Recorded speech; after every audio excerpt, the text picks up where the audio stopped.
Hi, you guys. Good morning. It is June the 20th.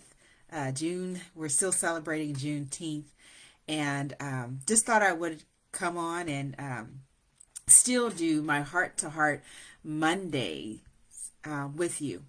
And so, if you don't know who I am, my name is Timika Chambers, and I'm a trained nurse. I have over 20 years of experience in the healthcare industry. I worked as a student nurse, grad nurse, med surge, where I saw a lot of people come and go, frequent visitors, new visitors to our med surge floor. And so I saw med surge. If you don't know, med surge is a floor where you see anything and everything. So we had, people from postpartum floor. We had people from orthopedics. We just, heart disease, diabetes, dialysis clients. I saw all of that and took care of hundreds, many people in the hospital. I also worked the cardiac ICU, and I went on to do some community work. I was a agent. I worked for an agency where I spent some did some working in a jail, nursing home, long-term facility. I've been a nursing instructor as well as a coach, academic coach, a student mentor. And so I've seen it all. I've heard a lot, not seen it all, but I've seen a lot. And from the perspectives of, new students nursing, new student nurses to those that graduate and them sharing their stories and getting to interact out in the back in the hospital and the nursing home facilities. And so if you watched my video from last week, I shared a lot about the heart, that heart disease is the leading cause of death in both men and women. And there's research that supports that Mondays are vascular, meaning heart events. And as I researched more, I saw that it was because of people thinking about their week, thinking about their day. We're bombarded with so much information on the news about what's happening. My mom just recently told me about a 3-month old that was left in a car. And another incident where another child died as being left in the car. And there's just so much going on. We've seen violent acts to children. We just so gun violence, etc. So many things we're seeing that's not only happening, but we hear about it, we see it every day.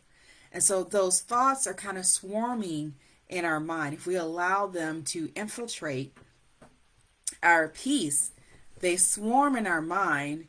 And so we have those thoughts, and we have our own fears, our own doubts, insecurities that are playing over in our mind, and we're seeing what other people are going through.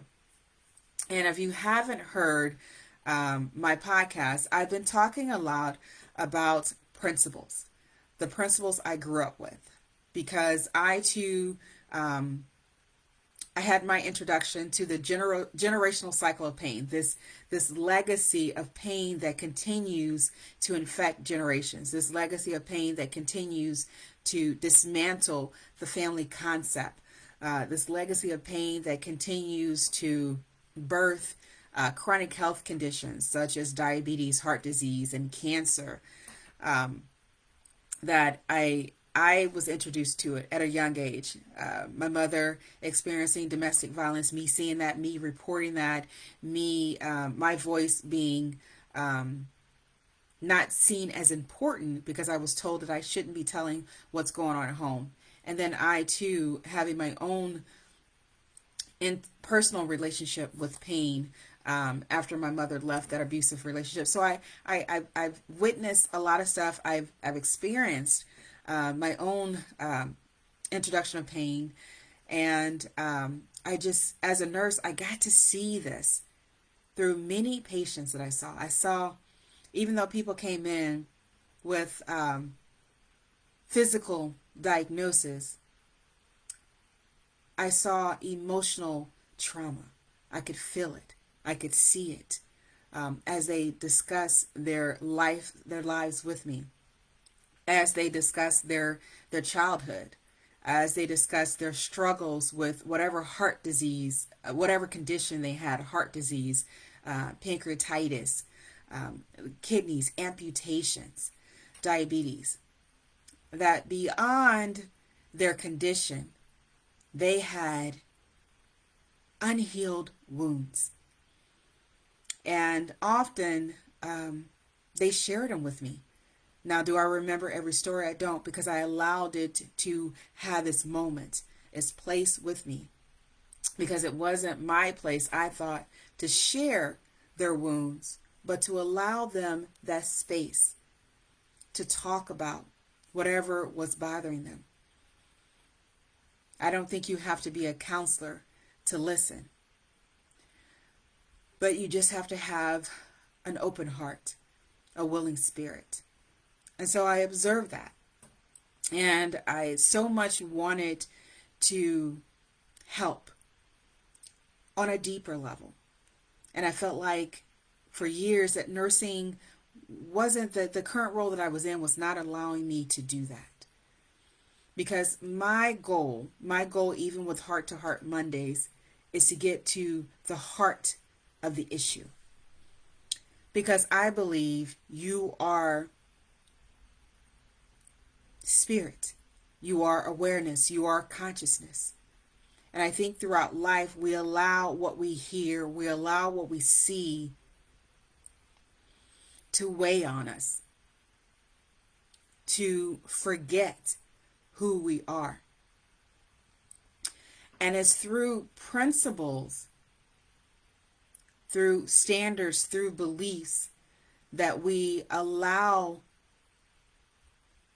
ourselves that space, that we stay in tune with who we are at the heart, regardless of what I call storms, regardless of the storms, the adversities that come our way.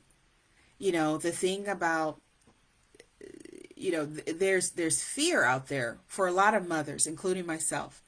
I took my children out of brick and mortar school because of so many issues, so many different things. Not only the bullying, I felt there was some gaps in their education.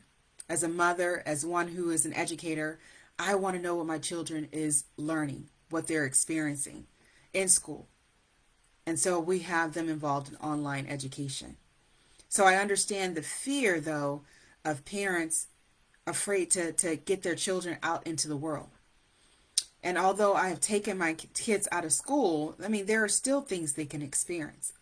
But one of the principles that I live by, that my mother taught me, and can ward off a lot of anxiety, a lot of doubt, insecurities, is that just because it happened to someone else doesn't mean it has to happen to you.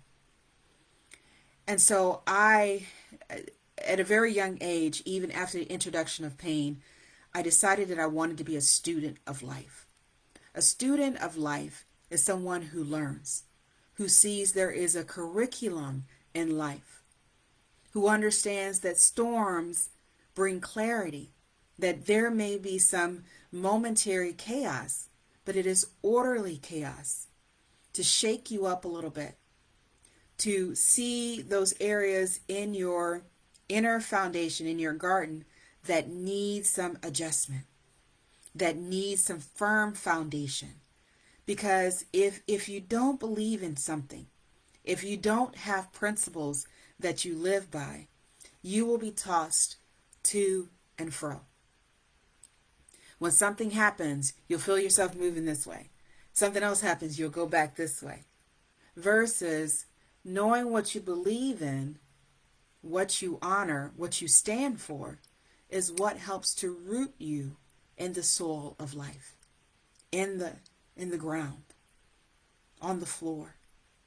That regardless of what is going on around you, you remember who you are and what you stand for. And so I didn't know what I would talk about today, but it's been on my mind how principles have helped me to weather life storms. How my mother taught me that news is just information. Everything we come in contact with is information. We can either accept the information or we can not accept it and refuse it and resist it. And you have heard even from The Secret, from many other great leaders, people in the world, that whatever you resist continues on. It persists in your life. And when you stand for principles, and I actually just finished reading a book by Neville, I think it's Goddard or Goodard, Neville Goddard, The Power of Awakening. And the whole thing about standing firm in what you believe. Not resisting, but renouncing, and saying, renouncing by a principle that just because it happened to someone else's child doesn't mean it needs to happen to mine. I'm going to take the necessary precautions to talk to my children, to have that conversation, that although I don't want it to happen to them, these are some things I want you to be aware of. I talk to my children about stuff. I don't want them to be fearful. And I think the way that you do that is that you inform them at their level and you talk to them in a calm and direct way. Yes, this happens. This has happened around the world. There is a protocol. This is what we're going to do. And we don't build up fear in our children. My mama didn't build up fear in us. She taught me what to look for. I was more cautious. I went inward and used my intuition, my gut. Some say that is the higher power talking to you. That whatever we need, whatever we ask for, is available to us if we believe, if we stay in tune with ourselves. And you have heard it where people have averted things because of listening to themselves. Instead of being fearful and what if this could happen in the future? What if this happens today? What if this happens today? We're living not in the present, but in an illusionary future. There's no guarantees in the future. What we have now is the present. And principles to me help ground you. Your truths, what you believe in, help ground you in the present. I'm going to live in this moment. Why worry about tomorrow when tomorrow has its own issues? Now, it's not about religion. It's more about truths. It's more about what will help you, what resonates with you.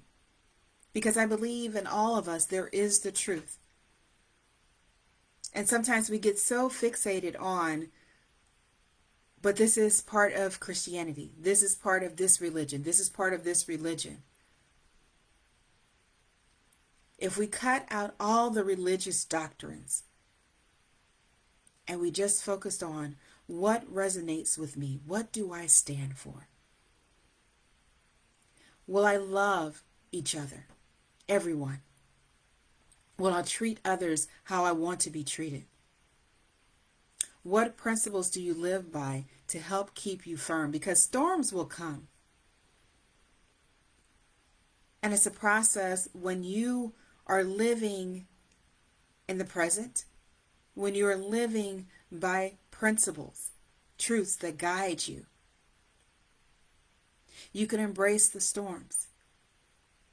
You can transcend life experiences because you know who you are, you know what you stand for, and you know that the world will continue to move, but in you, you will stay grounded. And when we talk about heart issues, And we talk about all the different fears of what if this will happen? What if that will happen? When we live in the present, when we live by the principles, including live for today, when we stay in tune with what we believe and who we are, we're not worried about what will happen tomorrow or next week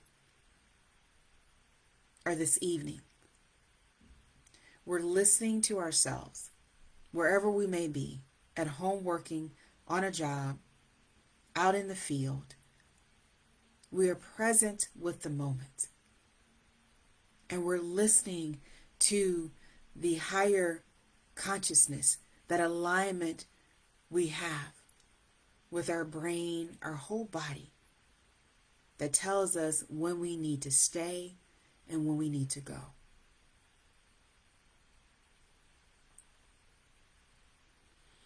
When we believe that all things work together for good, then we know, even if we do not understand it with our human mind, there's a higher level of consciousness that brings things together and pulls things apart. And we won't understand it probably in the moment, but within our hearts we know that it's all working for our good, to evolve to the highest version of ourselves. You don't have to be a statistic. You don't have to have heart disease. I've heard of stories of people healing themselves of heart ailments. It's when we believe that we have to struggle because we've seen others struggle, that we bring, I believe, a lot of that to us. But when we say, you know what, I don't have to struggle with my health because someone else did. I don't have to do that. And when we change, and I heard that this weekend in the Power of Awakening, when we change our state of consciousness, when we change our thoughts, and you've heard it before from Napoleon Hill and James Allen and Martin Luther King and Jesus and Buddha and so many different people, that when we change our thoughts, we change how we see the world, and we change how the world presents itself to us. And there are too many people that feel like, I need to struggle because this happened to me, because they struggled. And even when I found out about the statistics of what I had experienced, by that time, I had already built a foundation of principles around myself. And that's what helped to guide my paths. Not down to other paths of poor health or diagnosis or doing this or doing that, but a path of, I am not what I experience. I do not have to struggle. And so this heart-to-heart Mondays have been a long time coming, because I really want to encourage you to look at your whatever situation you are going through right now, to look at it and say, what is going on in my mind? Because what is going on in your mind eventually goes to your heart. And if you remember, there is something you may have heard before. It's a Bible verse, but out of the heart flows the issues of life. Heart disease, high blood pressure, high cholesterol. When we feel blocked, when there's a blockage of our spiritual growth, you will see the blockage of our physical manifestations. Kidney stones, heart disease, cholesterol, arterial sclerosis, which is hardening of the arteries. And so we have to free ourselves from our self. We have to literally free ourselves from ourselves. Because whatever we are experiencing, things do happen to us, but it's about our internalization of these experiences that really gets inside of us and manifests as different ailments and diseases. So take time prior to Mondays, before the weekend, and say, what is it that I need to let go? What were my thoughts? I'm struggling with a headache. I'm struggling with stomach issues. I'm struggling with cholesterol. Why am I struggling with that? What are the underlying beliefs of the current condition that I have? And so I'm going to leave you with that thought.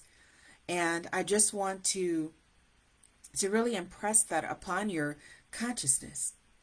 Why am I struggling? What beliefs do I have about struggling? And what do I really want? Do I want to struggle to be in bondage even though that experience is over?